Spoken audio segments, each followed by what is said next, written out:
Hello there everybody, how's it going? How are you today, beautiful? My name is Joesephyr and welcome to another monthly recap session for Dissidia Final Fantasy Opera Omnia. And we've just had all of the info dumped from the community stream to tell us everything that's going on in March.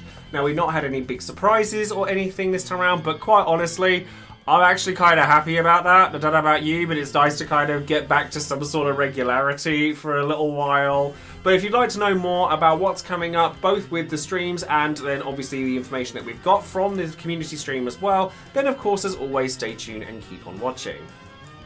Now, before we get started, please don't forget to check out all of my social media links in the description box below, particularly Twitch, as on Thursday I will be filming my 15-hour-long charity marathon cosplay stream where I will be playing Final Fantasy VI Pixel Remaster while dressed as Kefka in an effort to raise money for Mind, which is a mental health charity, and the idea of the stream is to raise money for the 1 in 15 people every year that make an attempt on their own lives. And it's a charity that means a lot to me, as it's one that's helped me a lot in the past when I wasn't feeling my best, so it's something that I would really love to try and raise money for by doing something like this. So if you'd like to come and join us for that, it would be absolutely lovely to have you. And I did have to delay it by a day, however, because of the time release of FF6 Pixel Remaster being a bit later in the UK than I first envisioned. So honestly, I was spending a lot of this stream praying that there wasn't an event for Dissidia on the same day, and luckily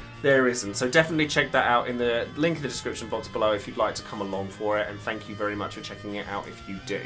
On my Patreon, I always shout out one of my patrons every time I release a new video. And today that person is going to be, or people rather, is going to be Brian and Travis, who have recently signed up on my Patreon, and it's a massive, massive honour to have you guys on there. And after telling me the story that you guys have had as well, it's really lovely to have you. Thank you so much. And it was wonderful to make this VV title card for you. And I love making these title cards for all of my patrons. I actually have a lot to go through in terms of drawing for the Ultima Patreon, because I honestly did not expect for it to take off quite as much as it has, so I'm hugely thankful to all of you for signing up at all. So it really does make all the world of difference. And of course, don't forget to check out all the other content creators and resources there are out there for Dissidia Opera Omnia, as they all work really, really hard, just as much as I do, and I'd really love for you guys to go check them out as well.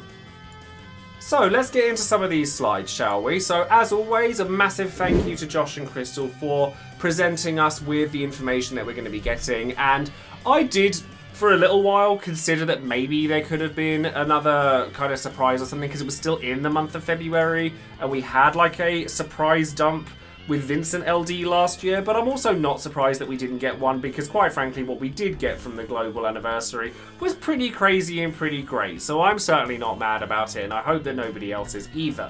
But what we do get here is a quality of life update, and I tell you something, I saw the February 24th date after maintenance, was like, oh god, it's going to go over the top of my charity stream, and I don't want that to happen, and luckily it didn't, because the event's the following day. But we get the JP version of the buff icons, which is really nice, because honestly the icons are really hard to read as they currently are, because the way they currently are, it's good buff is just a green icon and a bad or a debuff is just a red icon, whereas now they're split into more kind of specifics as to what kinds of things they can be, whether they're like, you get like the little muscle thing for attack power or armor for defense, and you can see all of those just over on the side here, and you'll be able to see what all of those are, but they're really nice to have. And then we are also on the Friday, so February 25th, or Thursday night, depending on where you are in the world, we're getting the next story chapter. Now, story chapters normally mean a good amount of gems and a good amount of resources, all that nice stuff, but we're also going to be getting a brand new LD and BT. And it's for the character I consider to be like the unsung hero of my journey with Final Fantasy Opera Omnia, which is Gilgamesh. Now, if you followed me for a long while when it comes to this game, you'll know that I've had my peaks and valleys when it comes to Gilgamesh. Like, I hated him for the longest time. It was a joke video I made when his EX came out. I was like, should you pull? No.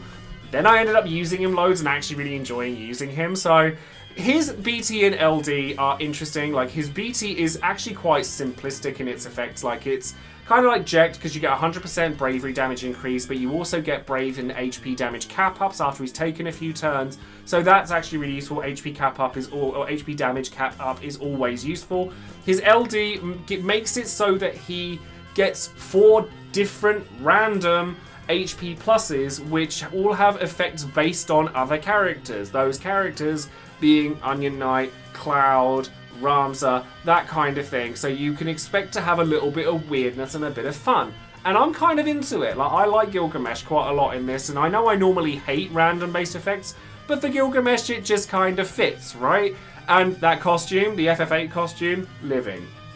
Kefka also gets his returning BT and LD and it gets upgraded, and that's also very nice for people who like Kefka, and it'll be weird for me to not green Kefka after I've just cosplayed as him for 15 hours on stream, but I'm kind of debating it because he can still be a bit awkward when it comes to his frame debuffs and working around those. And we're also going to get Rosa and Guy come back with their C90s. Now, Rosa and Guy actually get a pretty good glow ups, particularly Guy, who actually gets a ton of like HP dumps. He gets a similar thing to Alize where he gets brave refunds off of crit damage mid-attack, so he actually does a lot more damage than you'd think. So definitely a banner to keep an eye on, but not one I would go all in on if you already have at least a couple of bits from here, unless you really like Gilgamesh. We also get the World of Illusion support campaign again, so Divine Pandemonium's being boosted again, and then we're getting some Leviathan player missions to get us prepared for next month with Zack, where we'll see Ultimate Leviathan as well. And then to top off the end of the month, which is the last we're going to see of free pulls for this month because it's the end of the month of the anniversary, although we have gotten hints that we're probably going to be getting something at the end of March to come back, because there was lots of hint, wink, wink, nudge, nudge that was being said in the stream as well. So hopefully there'll be something exciting to come around as well for March, or the end of it anyway. But at the end of this month, we're getting Intersecting Wheels for Yuri. Now, Yuri will get his brand new LD here, and Quistis, despite being released not that long ago, is also going to return here with her C90. Now, Quistis just gets some extra HP dumps all around the board, realistically. She doesn't get anything super crazy, but it at least makes her relevant at this point in time. And Yuri gets his LD, which basically makes it so that he has a building debuff that works as you're attacking an enemy that triggers a trap once you've hit a certain number of stacks, and he gets HP dumps across the board, and his EX is better now so that you're like having the twins out at both time or all the time, lasts that much longer, so you should be able to keep Chelinka with you most of the time, if not all of the time. He isn't really a necessary pull. I just have a bit of a soft spot for Yuri, and I just quite like him. He does get a BT and FR much later down the line, so if you wanted to skip a step of having to get his full kit for when that comes around, you might want to consider it here, but otherwise, this is largely a skippable banner, even if they are both characters I happen to really like. And then kicking off the start of March, and sadly obviously not having a free pull, is the one banner that we probably would all very much like a free pull for, because it's another part of the story chapter that's going to be bringing a brand new character along, and that character is Layla from Final Fantasy II. Oh boy, Layla. Where do you even begin with Layla? She is an evade tank, and she's very good at what she does. She has some party auras, party HP regen, she hits for lightning damage, she imperils lightning for herself. She evades and she draws all enemies to her even if they're not locked to her. Like, as in, even if they're locked to somebody else, she's still going to have them drawn to her. And she counterattacks, but not in the traditional sense. When she counterattacks, she, instead of actually doing an attack, gives herself and her allies a free turn every time that she evades something, which is 100% of the time. She's pretty good. Like, she's definitely one to keep an eye on. Like, if you're like the kind of player that doesn't like to let the enemy get a turn or edgeways, she is. You're probably still going to want her, because she really is very good. But she may not appeal to your playstyle in that way, but everyone likes to have a counter tank or an evade tank available to them, and Layla definitely. If there was a banner that I was going to gem in this period of time where we're all supposed to be saving, it's probably this one, because she's got some spice. So going over into the next batch of BT character, it's going to start on March the 9th and is going to bring along Seodor as well as Tidus, and then an LD for Cyan as well. Now, Seodor has some spicy things with his BT. He gets reworked, he gets HP dumps across the board, he makes it so that the restrictions on his buffs are a little less stringent because they ask for your party to have at least half of their HP as opposed to at least 100%, and he also adds some party holy enchant and things like that, and his BT makes it so that his awaken buff, which would normally really hurt him when it fell off, not fall off, but it also grants a large brave damage cap upgrade, HP damage up, brave damage up, all the kinds of things you would expect from Seodor, given that he's Cecil's son, because he is kind of like this period of time Cecil. However, I find his BT a little bit lacking compared to a lot of other characters, and that's only due to one factor, and that's because it's a factor that I'm always looking for when it comes to characters. It's HP damage cap up, because his BT doesn't have that, and that makes me very sad. Even though, like, he is very good, but he's, of the BT characters that are around, he's not the top of my priority list. But he does have very heavy healing. His damage, like his EX, does a lot of HP dumps, like 5 if you get the plus version of it. There's a lot of very nice things that he does.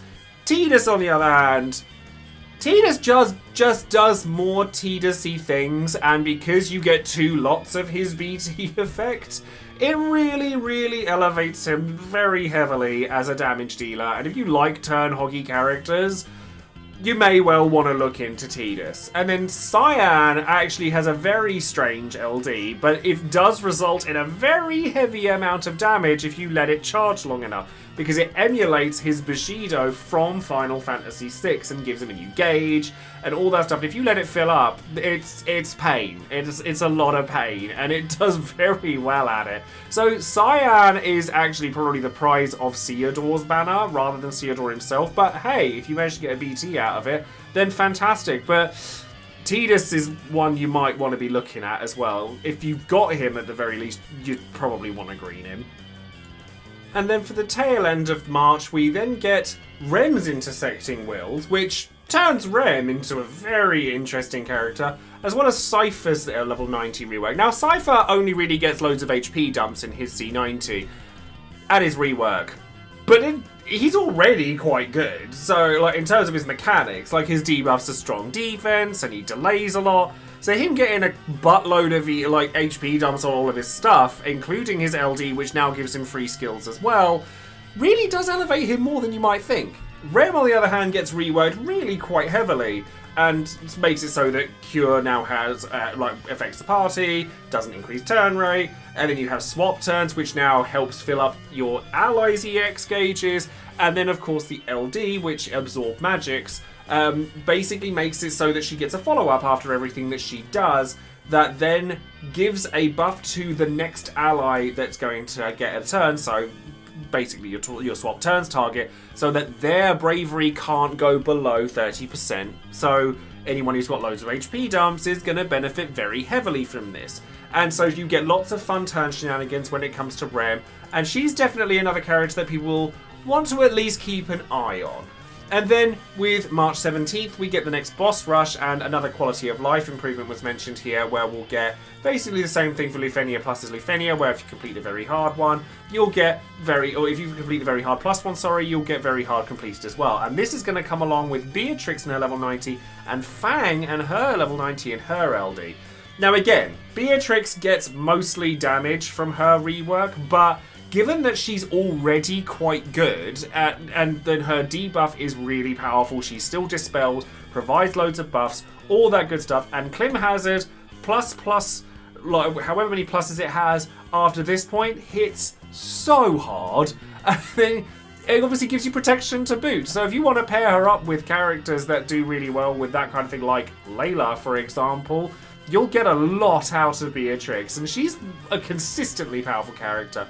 Fang gets her LD here, which basically makes it so that every time she attacks or debuffs an enemy, she adds another debuff onto them that makes it so their bravery and HP damage they take is massively increased, and they can't act that turn.